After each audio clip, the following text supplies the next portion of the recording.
I can control the work. I can control my attitude.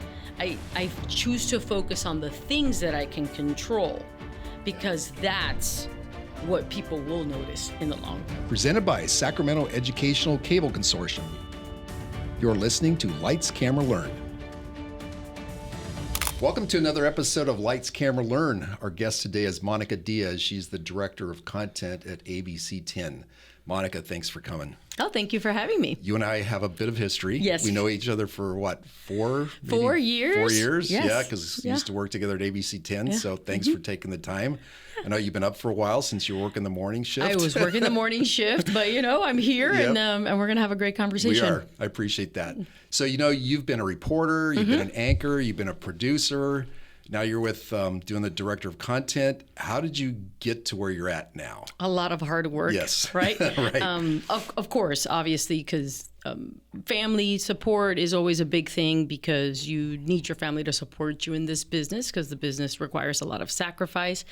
And one of my good friends, I heard her say this once on a panel, that it's the relationships and those connections that you make that they're bringing up your name in a room somewhere. And I think I've had a lot of good connections and people that have helped me along the way to get where I'm at today. Sure. So first of all, where did you go to college and were you a journalism major? I was a mass communications major. Okay. So it's Florida State. Yeah. And of course, my home state. I'm from Miami, Florida. And so go Noles.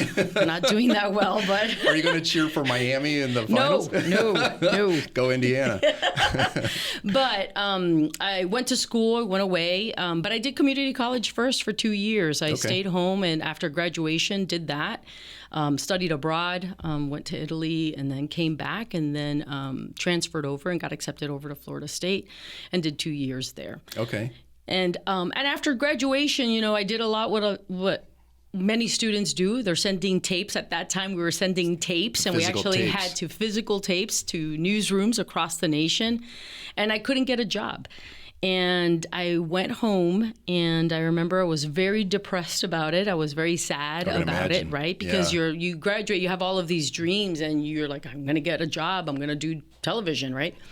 And I couldn't get a job. And I remember one time my mom came into my room, and she said, "Get it together. Yeah. You're gonna do it, but you're gonna have to find another way." And thankfully at that time, through a friend of a friend who worked at one of the stations in Miami, I was able to get a part-time job. At that time, you had feed bay operators, and so you would take in feeds from CNN or from the network, right? Yeah. Feeds from the field, and it's pressing play and record and making sure that the tape folks had the video or the stories so they can roll them on air. And I did that for a few months, and then from there promoted at that same station to a writing position.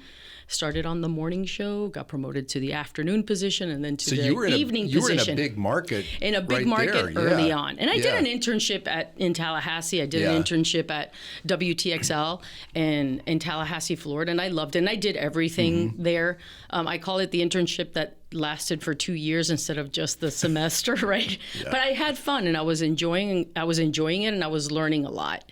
And but yes, I started out actually, kind of doing work in the industry and getting paid in that way as a part-time employee, and then stayed as a part-time employee for almost, I think, maybe over 2 years. Okay. And then during that time, I would always volunteer on the weekends. I'll go out with the photographers who were by themselves and work and doing interviews and putting stories together.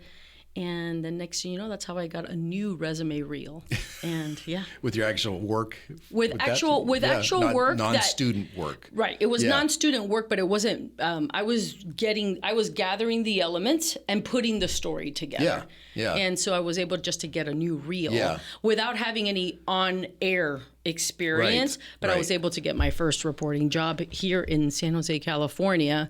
Not that that was the plan. I was just happy to get a job and that I was going to do reporting. and I was bilingual. It was a bilingual position, and it was for a Spanish television station, which was KSTS, Channel 48 Telemundo in San Jose, California. Yeah. Never thought that I would work in Spanish. And it so ended. That wasn't a goal to get into a bilingual I knew that situation? being bilingual was a benefit, and actually an advantage, but I never thought that I would do Spanish television. Okay. And actually, I took the job, and it's like, well, we'll try it out. We'll do it for 2 years, and if it doesn't work out, it doesn't work out. I ended up staying 5 years and did some Really? wonderful, I didn't realize it was that great long. stories. Yeah. I did 5 years there, and it was a wonderful experience. Did some wonderful stories that I'm really proud of, and I was able to do a lot of work that helped immigrant communities, Really? especially the Latino community. Sure. So, how long then did it take you from the time you graduated till you got that first job in Miami?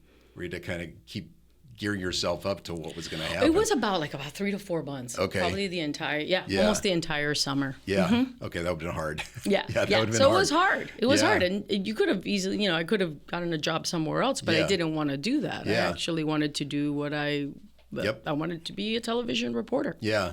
So did you ever imagine your career progressing beyond that, going, okay, I'm going to be a reporter, and then eventually I want to be a producer, and eventually I want to do this or anchor? Or No. And then I think it's, when you work at a small television station, you realize everybody's doing a lot of roles. Yeah. Right? And everyone's helping each other out. Spanish television in some markets can be that way as well. I can see that. That station right now that I started is a very good station, a powerhouse station in the Bay Area that serves the Latino community. But at the time that I was there, it was like a small station. So we all helped each other out. We filled in and anchoring. People were editing, people were shooting. Everyone was helping each other out in whatever way that they can to get the product on the air, right? Yeah, I can see that. So then what was your first non-reporting job? The non-reporting job was the first one. Was the internship was one that I went and I interned, but I ended up staying 2 years. Got it. And so I was just working for free pretty much at the station because I was just seeing it as a learning opportunity. I did the assignment test there. I edited as well. Okay. I edit full shows. Yeah, so like you said, you were doing anything anybody needed. Anything and everything, right? Yeah. And then when I went in as the feed bay operator and I became the writer, that was initially the first paid TV job that I had. Got it. Okay. Right? Yeah. And then through that position, I was able to create a new resume reel and then send that out. Okay. And then I was able to get this What was job. the smallest market you worked in? The smallest market? Yeah. It was my internship. Really? I've always worked in a big market. That's pretty unusual, And that's right? unusual. Yeah. But again, it goes back to that Spanish television station at the time operated like a smaller market. Yeah. Right? Yeah. It's not Los Angeles in Spanish television or New York or Miami, because Miami's a huge television market in Spanish. Yeah. It is massive. Oh, I can imagine. And in English too, but they do have a big hold in Miami just because of the population, right? Yeah. So even though it was in a big city, it was still a small shop. Yeah. Yeah, I could see that. So then what was your progression to become director of content? Oh, well, I had so after the job in San Jose, the opportunity that I had in San Jose is that I was covering areas and an area, and I was doing stories with the San Francisco, San Jose market in English. Okay. So I was able to cover some really big stories. What was give me an example. Scott Peterson. Okay. Yeah. Was one that was of them, big. right? Yeah. And I'm thinking here, there was these Carrie Stainer, right? Yeah. So the Yosemite, those murders, and so there were several things that I was able to cover that.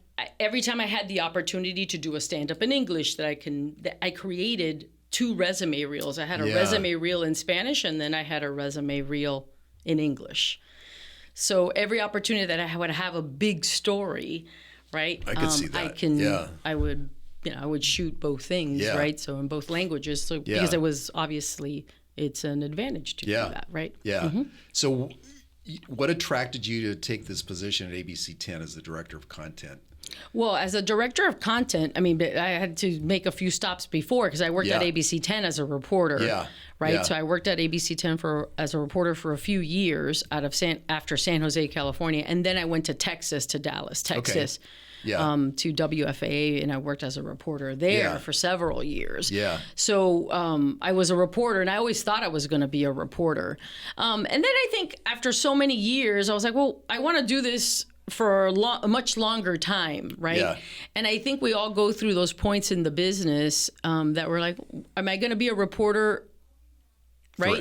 Forever? Right. There were opportunities, meaning I had there were correspondent jobs that I interviewed for. There were jobs that I was offered that I turned down just because of sometimes you just turn them down because not everything is aligning.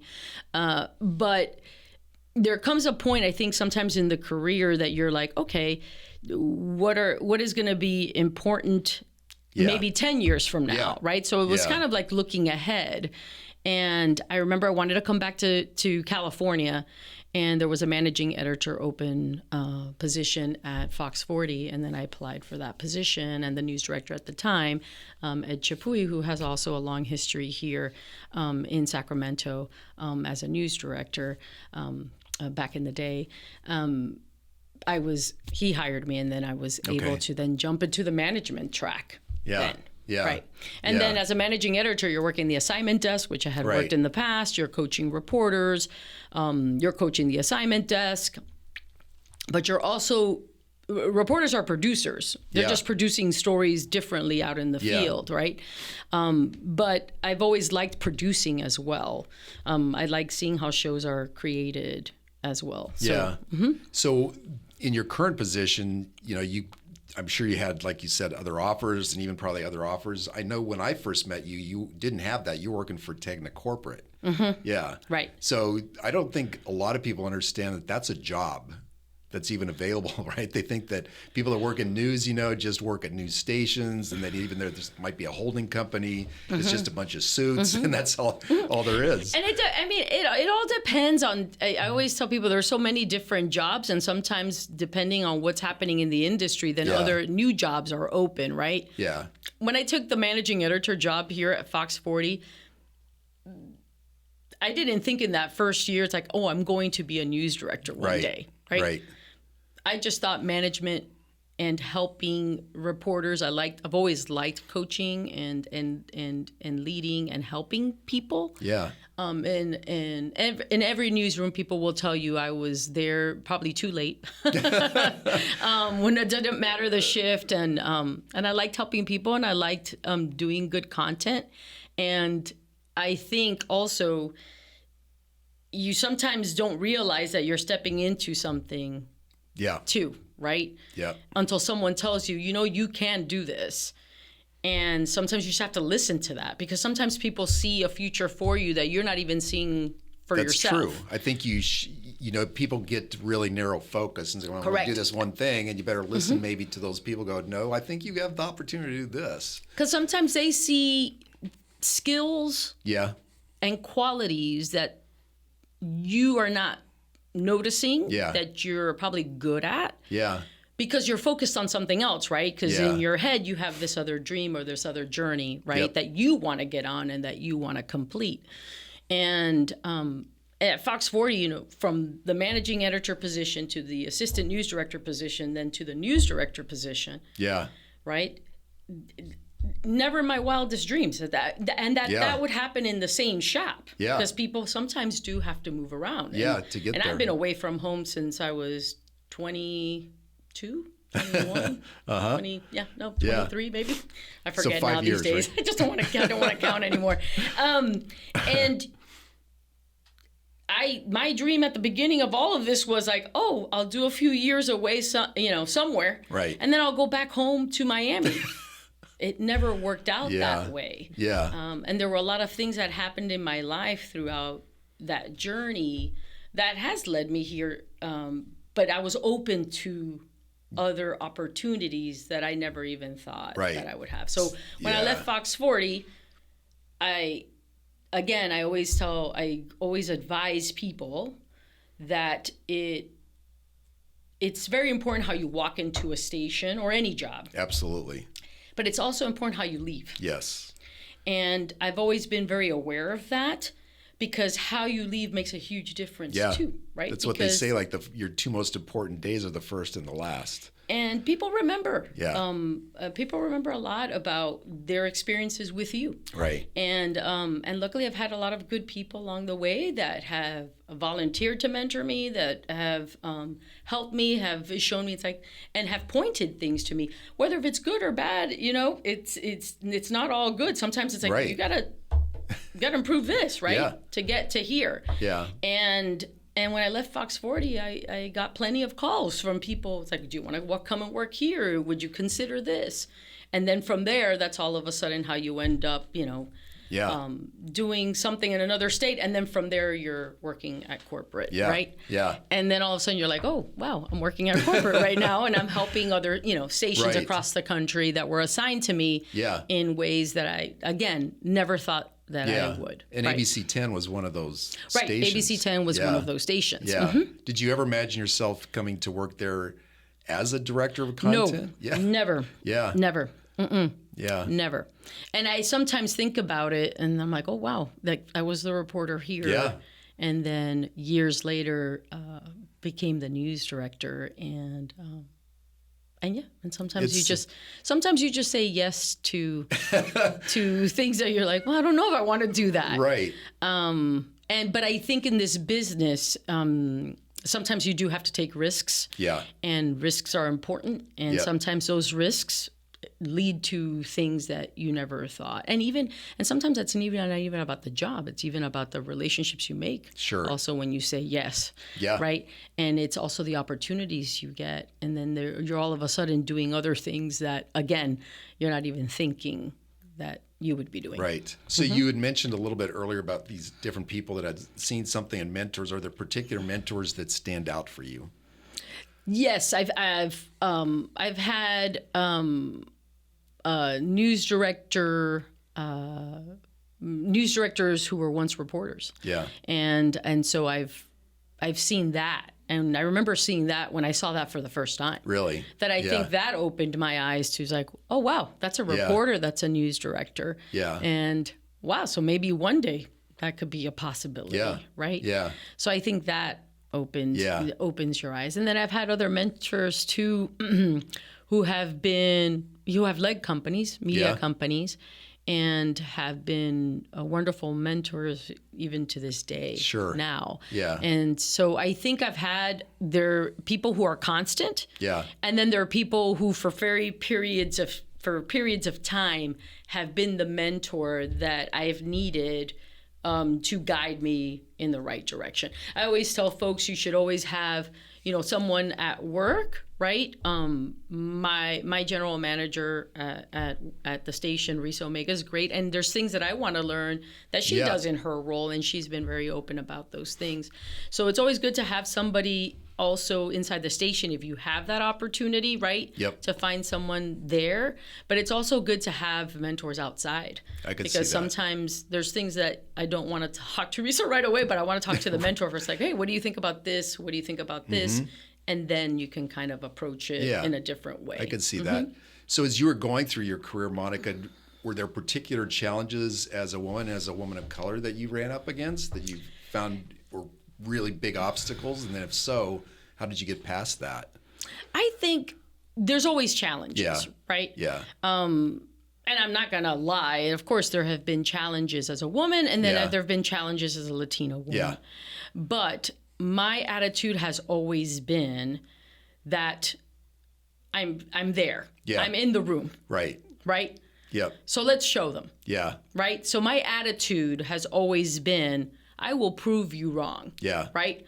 Or I'm going to show you why I am here. Right. Right? And so I think that's always kept me, because it keeps me focused. I can understand that. On my attitude. Yeah. Than focusing on something that I can't control. But I can control the work. I can control my attitude.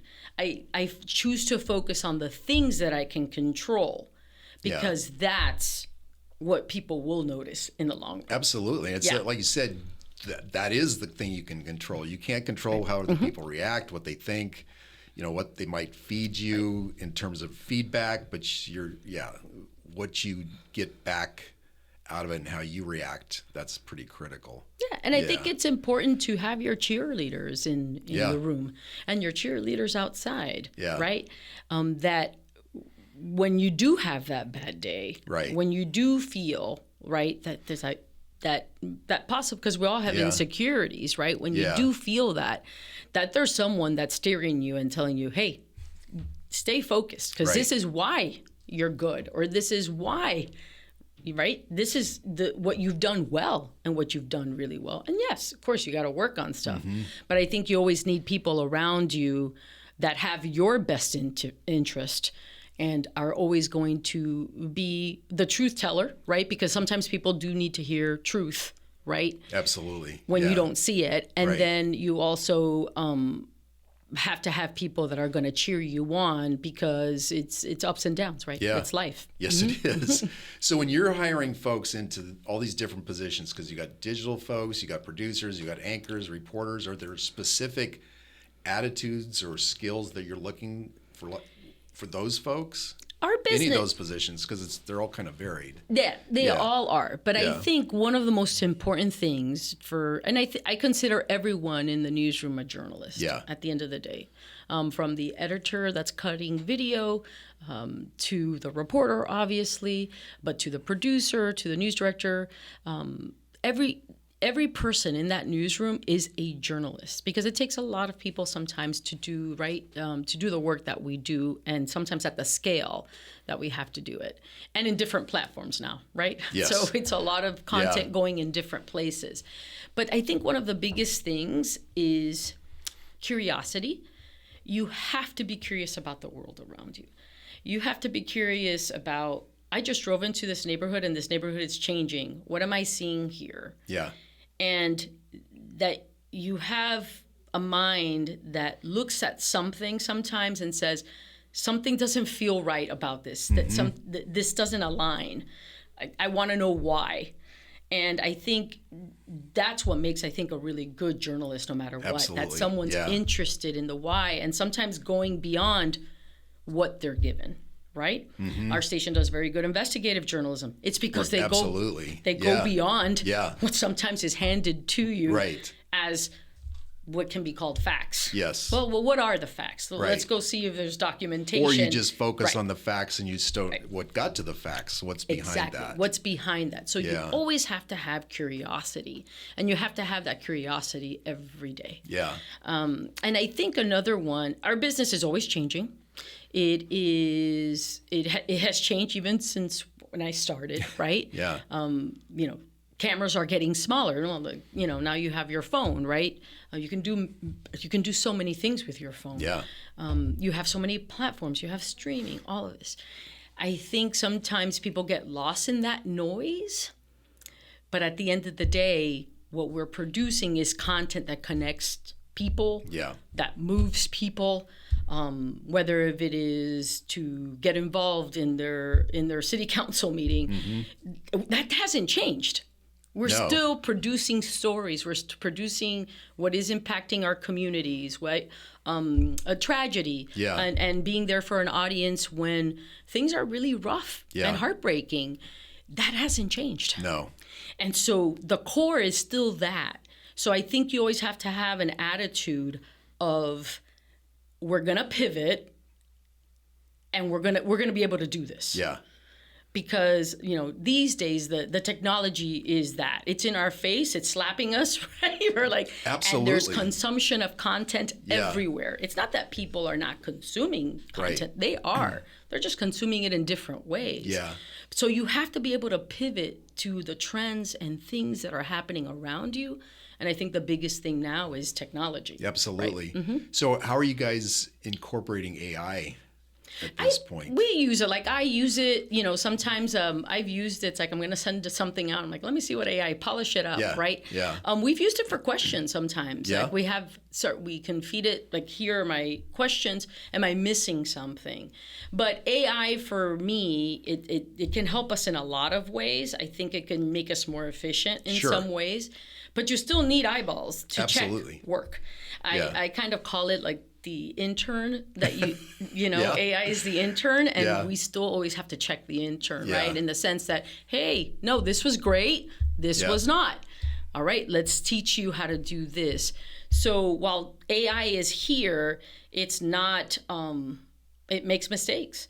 Absolutely. And it doesn't get everything right every time. So you still need a human to check the work, right? And to double check the work and to make sure, because what we're dealing with is not just, hey, I'm writing a great, speech about something. It's about, you're dealing with journalism, you're dealing with facts, you're dealing with people's lives, right. and there's a responsibility that comes with that. Absolutely. I mean, even the teachers that we work with some are incorporating AI, some are not.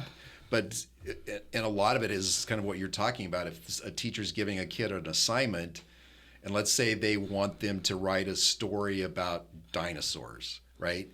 And what they're teaching the kids is it's about the prompts, right? If you just say, okay, to ChatGPT, just write me 5 paragraphs about dinosaurs, well, you're going to get junk, right? And so the teacher that we talked to about this, he'll show the difference between a kid that says do that versus, I want to know everything. Write me 10 paragraphs about pterodactyls, what people think they ate, how they flew, what their size was. Just think what the difference between those two projects are that get handed in, even when that was the exact same assignment. Correct. Right. So so what struck me about that, Monika, is that you're teaching kids communication. Well, you're teaching them how to be clear about and how to be clear, yes. right?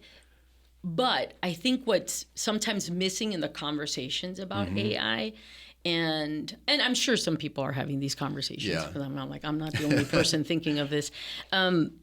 It's the critical thinking behind, right? So a teacher can give assignments to entire class. Use AI. Yeah. Use it for this. Yeah.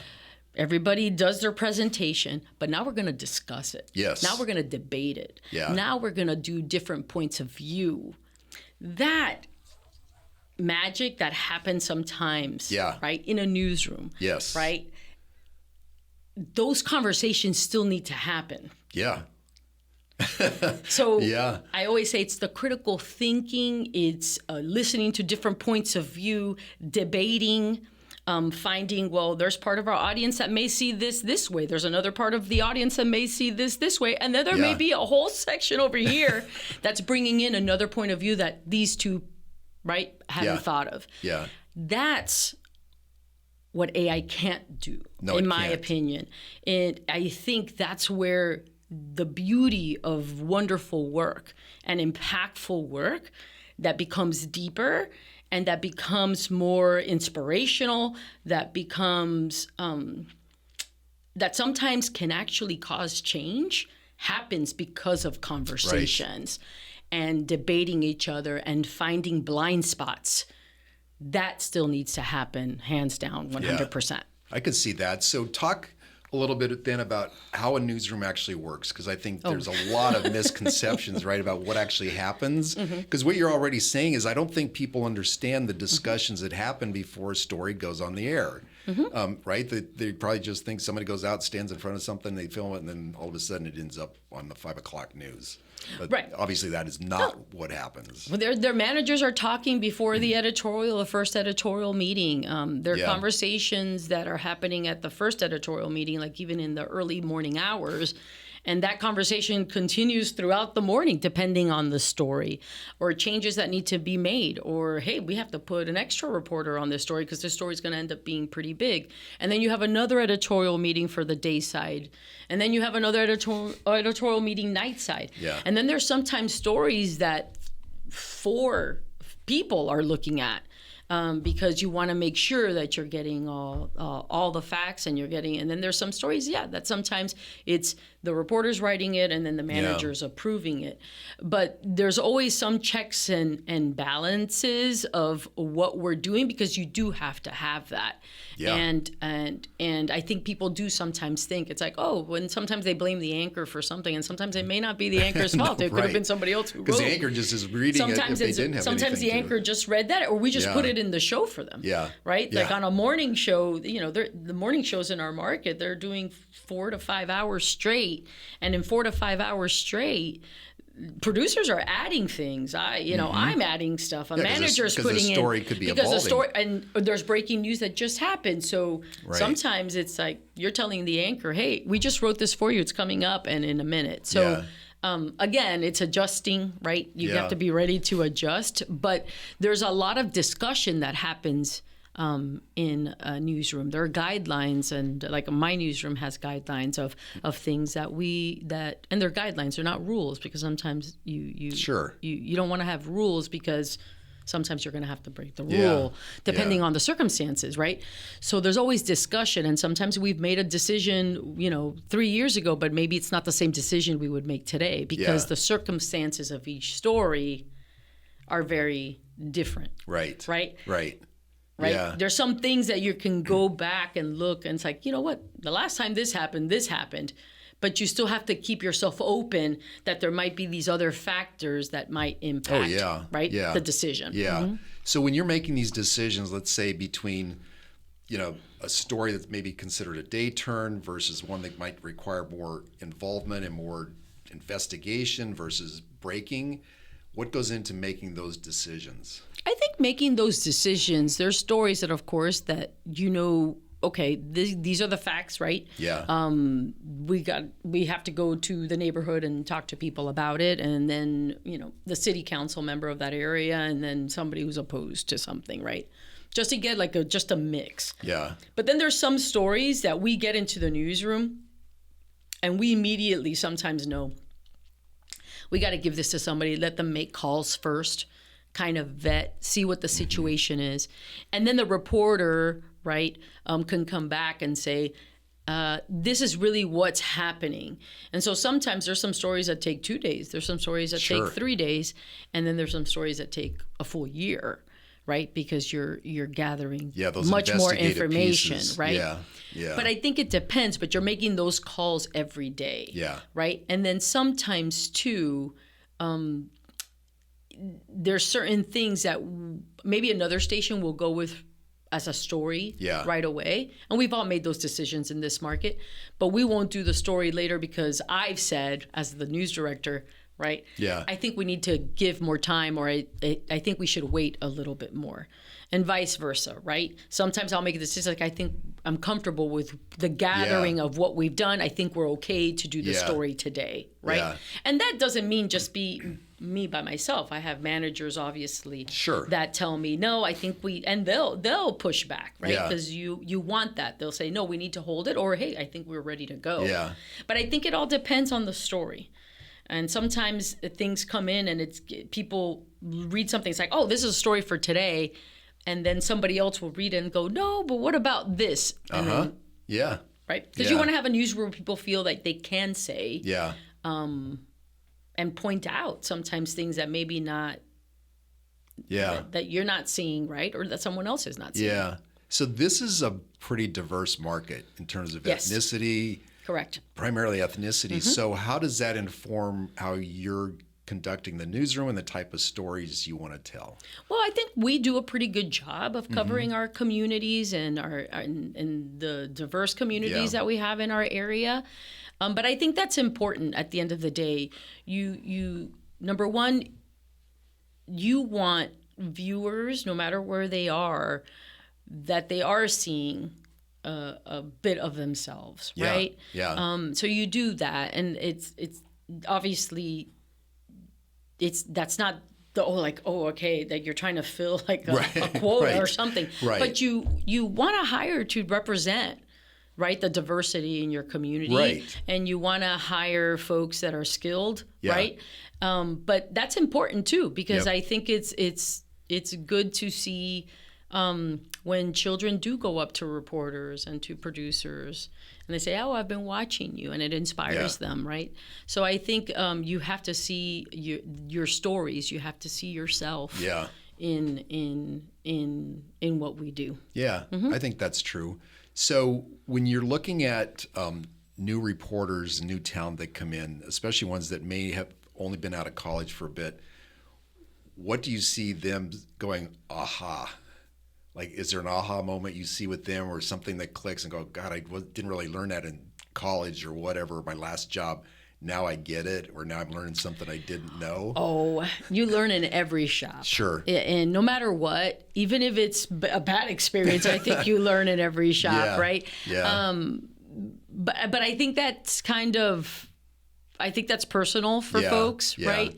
And I'll give you, for me, I've been very lucky, and I've worked in some great newsrooms, and I can think of news directors, the decisions they made, how they, operated in the room and how they walked in the room, and how they approached employees in the room and how they dealt with challenges. I've seen the good, the bad. And all of a sudden you're like, you know what? If that's one day, if I become this, right? If I become a news director, this is a way that I would like that. I actually like how this person approached this dilemma, right? Or this problem, or dealt with something.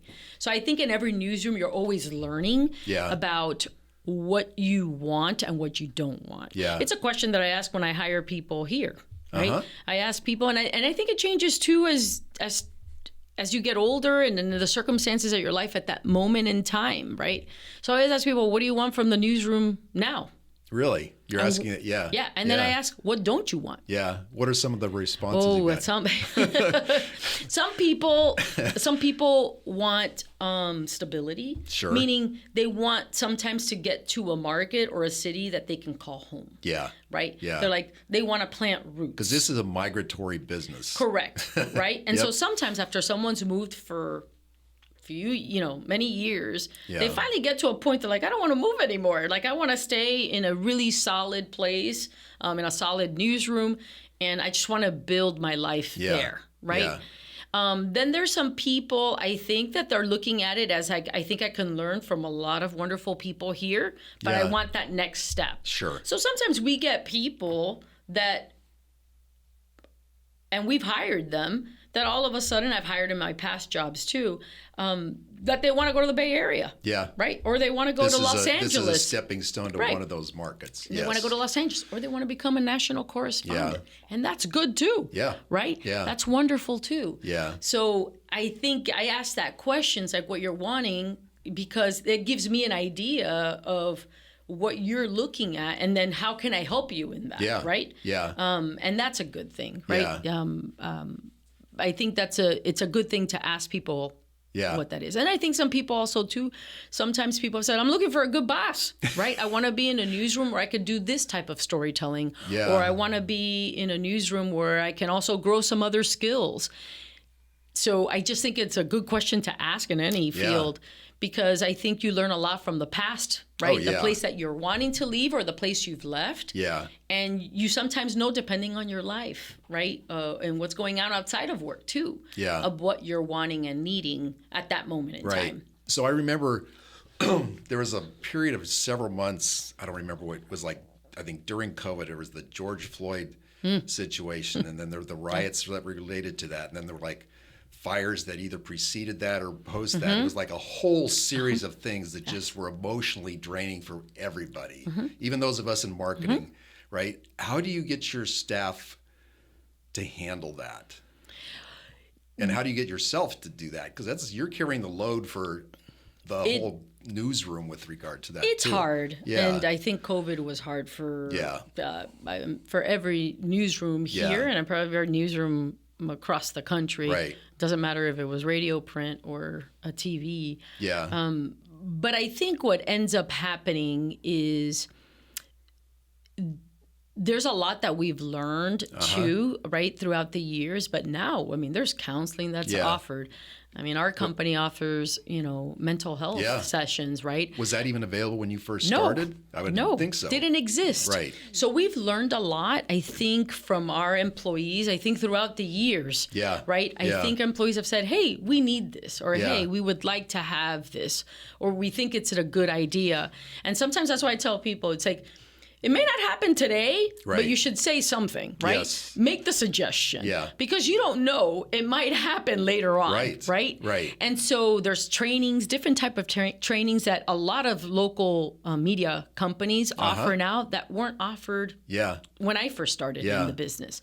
So even to become a manager, there are that's offered too. So I think we've learned a lot and we've adjusted, but it still takes a toll. Yeah. Because we're human. Yes. Right? Yeah. We're still human. I mean, there's some part of this that, it's not quite like being in battle, but it's kind of similar when you're dealing with negative, and stories that impacted people and kids getting hurt or things like that. Yeah, you're human. So, there's only so much compartmentalization you could do.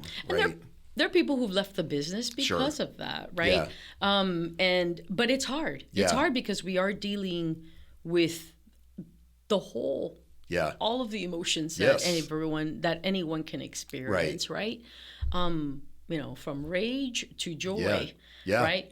And then to sadness to elation, right? And pride. Yeah. So we're dealing with all of this all the time. Yeah. And I have been a big believer, and I've been saying this for a long time. I would tell photographers I've worked with in the car, it's like, you know what? Let's focus on the highlights of the day. Yeah. Yeah. Because there are highlights. And we start all of our editorial meetings with wins, and sometimes nobody has a win. I'm like, there's always a win. There right? has to be, right? There is a win. Yeah. We're here, too. That's a win. Yeah. You right? showed up. We're here. Yeah. But I think it's focusing on sometimes the highlights of what we do, but that stories stick with you. That there are things that you have done that still are very emotional and bring back memories. And then also I think there's stories that just never leave you. Yeah. Right? What's one for you? Oh, gosh. And I have a few. Yeah. I have a lot because I've covered a lot of tragedy. And, but, I think when I went to Haiti, and I went in the, after the earthquake, the big earthquake in 2010, I believe.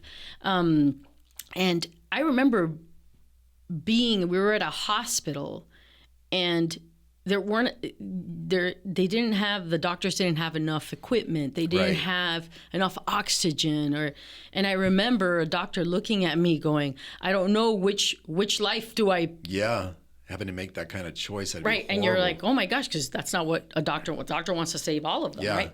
And so those things, and I remember coming home and I remember because it was just live shots, like stories, not live shots because we weren't doing live shots, but I was just doing stand-ups after stand-ups and feeding stuff back to the station in a very innovative way at that time. And I remember coming home, and I remember doing my last story, the last live shot that I was doing that day, and I knew I was already there. Like I was already there at the point that like, I'm about to cry. Like it's already hitting me. And then my boss is like, all right, you're going home, right? And I went home and I remember crying. Yeah, because at the end of the day, you're still a human. You're seeing strife and you're seeing death and you're just like, you want to help. Right. Right. And I think my job at that time was and we were at that time, because obviously what we called DeGeros and TVUs and all that wasn't existing back then. But the station I was at the time, WFA, we were testing some technology. So we were able to send some of the first images back out of Haiti. Live. Not live, but it's through technology that the station was testing. But we were able to send it right away, that they were able to use them just hours later in the newscast, which was a very new thing because everything's down. Cell towers, are down and all of this. And so it was very hard to get a connection out. But those were some of the first images in the world that were out. But people needed to see that heartbreak. Right. People needed to see that, not because it's because help is needed. Yeah. Right? Yeah. This is how bad it is, and Yeah. help is needed now, and then the world needs to do something about it, right? Yeah. Whether it's through donations, right? Whether it's sending planes with food, Yeah. and with medical supplies. So you think about all of those things, and I think you think that that's where you notice like there is an impact here too of what we can do. Oh, absolutely. As well, right? Yeah. No, I can see that. So how do you deal with that? Any of this? Because like I said, you're carrying the newsroom at this point. Oh, it's hard. Yeah. Yeah, it's hard. I think. Do you go home and dance? Do you like listen to music? You know, for me, travel has always been Okay. something that's important for Yeah. me. I worked with a reporter in Dallas, and I remember he always said, it's like, take a trip every year because it's probably the only time you really get like out of the country where you can really disconnect. Yeah. Right? Yeah. Because once you have cell phones, it's like, so you're always Yes. reachable. Right? Oh, yes, you and are. that's our job too, right? Right. We're in a Right. business. It's not 9 to 5, Right. right? It Not is at a all. 24/7, and if something happens, we have to answer, right? To that, and especially if it's something really, really big, Yeah. we have to be there. But I always try to do travel. So travel for me every year is a big thing. Do you go to someplace different? I always try to go to someplace. Sometimes I go to the same place, depending. But that for me is my getaway. That's where I feel like I really, really disconnect. Yeah. But So you kind of feel like you have to just remove yourself from the whole entire right, the whole environment. thing. Just For me, something- that's what works. Yeah. Right. I could see that. And that's what I think I always look forward to. So I always plan something. Yeah.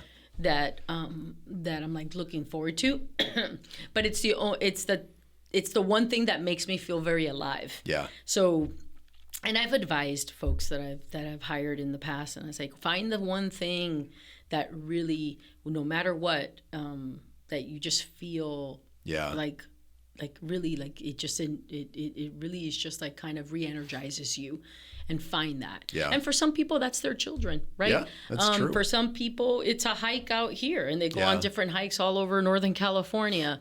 And I like to do all of those things, but for me, travel has always been that that passion that I love, and maybe that's a curiosity part.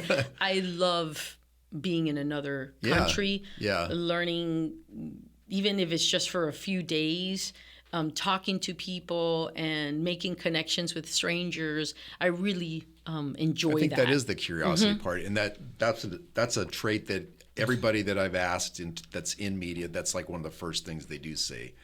So if you're giving advice to students that are out there that want to explore this as a career, what would you tell them?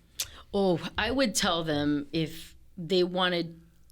The game has changed so much, right? Yeah. I think because content creation is there. I mean, there are people who don't have a journalism degree who are creating content. That's great. That's wonderful. There's citizens that are out there doing some really good work as well. Yeah.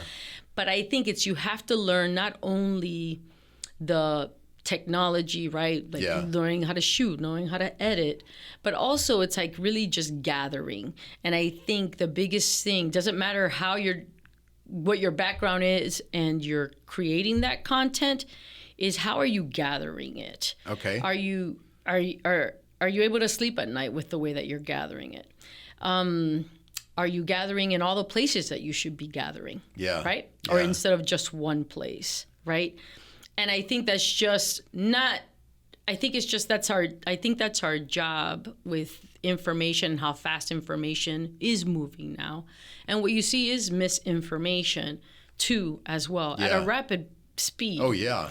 But I think for anyone who's creating content is to be open again, I think, to what we are supposed to be doing, which is let's gather in all the places that we should be gathering, and not in just one place, right? Or in one viewpoint, right? I think it's being open to, well, let me look at all of the things, right? And all of the things that are contributing to this story or to this event at this moment in time, and looking at all of those things, because that content, especially now, lives. Yeah. Right? Forever. I mean, we have archived tapes that live at our station, but no, it's not. It's not on the internet. Right. Right. Right. But now that everything that we do does live on the internet, right? And I think there's still a great responsibility. And I think that goes with everybody. I mean, I think that, and that's just my opinion. I think it's a wonderful tool that we can communicate this way, and we can talk and offer opinions. But I sometimes wish that people would be more responsible with their words and their images. How do you make that happen? I don't know. Because I couldn't agree more. I mean, we're living in an age where misinformation is more prolific than the facts are. And so I think it's easy for people to get confused on what they should be paying attention to and what the truth actually is. Right. And I think one thing, and I have a message, it's everyone's responsibility. It's not just the folks that are doing journalism. As every citizen of the world, I think that's our responsibility to keep ourselves open to listening to all points of view and to being open to all of that. And I think that's it should be the duty of the future in some ways. Yeah. That we have to hold that and be responsible and sometimes check ourselves. Even just when we read something, it's like, is that true? Let me go do some digging. Let me go do some research. Yeah. Let me have different sources of information instead of just one. Yeah. And I think that it's not just the journalists that are responsible for that. It's everybody. I think that's every person's responsibility. So what are some outlets you would tell people that are good to do that? I listen to everything, and I look at everything. Yeah. Even things that I may in my own personal life disagree with. Yeah. I listen to it. Why? Because I want to hear what the conversation's about. Yeah. And so sometimes I'm like, that's a good point. Yeah. Right? Yeah. I'm like, I should dig into that a little bit more. But I listen to everything. So if you're looking at the networks, I'm listening to all of the networks. Okay. Right? Yeah. Because that's just what I do. So, on my way into work, I have Sirius Radio. So I have all of the cable as well. So I go back and forth. I'm like, let me see what they're talking about. Sometimes I'm a nerd. I'm a news junkie in a sense that I'm always seeing, it's like, all right, let me see what let me see how this person did the story. Let me see how this other person did the story. I think that's good because sometimes even newspapers across. Oh, yeah. I look and I'm like, let me see what they wrote. And then who has this? But I do that because of my background too. I think I've been trained, right? Yeah. I've always been curious about but I got to believe around me and in the world. I have to believe, Monika, there are news directors or even people, not even news directors, that don't. Oh no, there are a lot of people who don't. They want to hold on to a point of view, and you're not going to, even in the news business, you're not going to change them. Right, and I think at the end of the day, if more people would do it, then I think we'd be more open to the conversation. I think that's true. Yeah. Right. So, is there a story you wish you could have covered and you didn't? Oh. That's a hard question. It's supposed to be. I know, but I'm thinking, I was like, there's a lot of stories still, even to this day, I'm sure. that I'd want to cover. There was a time in my career that I wanted to be a correspondent. So I wanted to travel again because I love traveling, and and I like going into cities and learning about people. And even when I was a reporter and I was able to travel for breaking news. I actually liked doing that. Yeah. And so I think nowadays there are times that maybe abroad, like being a reporter abroad, and I sometimes think it's like, well, I wonder what if I would have been a war correspondent or I admire those people to no end. I admire them tremendously. Yeah. Tremendously. Especially the women that have families and they have children. And they're still putting themselves out on the front line with that. Right. The courage and fortitude that they convey. Yeah. And I sometimes think of that. Yeah. I just think there's a lot of I like covering humanity in that way. Yeah. In the sense of I have met with people who it's been their worst day of their lives. Yeah. And sometimes there's still hope. And you're like, how do you still have hope? Right? So it's inspiring talking sometimes to people that you're like, oh my God, these people have had, like, this is like the worst thing that can happen to somebody. And there's hope and there's love, there's forgiveness. And sometimes I think that's a beautiful thing of just That's probably a reminder to you on why you do this. Correct. Yeah. And I've always said, like, and so that grounds me. Yeah. What the stories that people have shared with me, the how they've allowed me inside their homes, and have opened themselves up, and I'm a stranger. Right. Right. I cherish that. Yeah. And I take care of that. Yeah. And I think I remember that, because there are many stories that I'm like, I remember this person and what they went through, and there was still this hope that we're gonna be okay in some ways, and I think that's a beautiful thing. It is. So, last question: if you could go back and tell young Monika some piece of advice, what would you tell her? You just graduated from college. You're determined to be in this business. You don't know what's next. What would you tell her? I would tell myself, like, looking back, don't be afraid.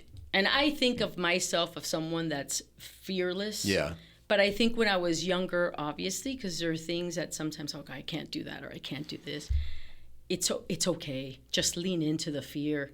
And the fear only sometimes, it's right at the beginning of when you're thinking of something. And again, if you have people that are supporting you as you take that step, sometimes just take it. Because if it doesn't work out, you've learned something. Sure. Yep. And if it works out, it might open a door that you never even thought would be open for you. Yeah. So I think sometimes you just have to find the people around you that are going to ground you, and you have that spot or that space that you can go to if it was a wrong step. And so what? Yeah. But you learn something about that wrong step. That wrong step taught you a lot of things. And that wrong step is so you don't make that same mistake again. Yeah. Right? Yeah. So it's sometimes just take the step and then go from there. It almost sounds like you had that conversation with young Monika when you were young Monika. Well, it's like, sometimes it's like my mom sometimes, I think she's like, well, you never came home. And some people may look at that and say, oh, she never went home. How sad. But my mom, at the end of the day, is, without her support, I don't, it's like kind of like, it's good to have that. I had that support from my dad and from my stepfather and from my family that said, you know what, this is what she loves to do. And they recognize that. And they recognize it. And I've always known that if something doesn't work out, or not, I can always go home. Yeah. And that's a good thing. I think you have to find a place. You always have to find a home. Yeah, I think that's true. Well, Monika, this has been great. Thank you. This is really Thank you. Great conversation. I think we could probably ask some more questions. Yeah, we could probably keep talking for hours. Yes, we could. But thank you. No, you're welcome. I appreciate it. Thank you. All right, that's it for this episode of Lights, Camera, Learn. You can catch us on Apple Music, Spotify, Pandora, and also on our website, secctv.org. You can also support us on Patreon by clicking on Lights, Camera, Learn. So until the next episode, make it a great day.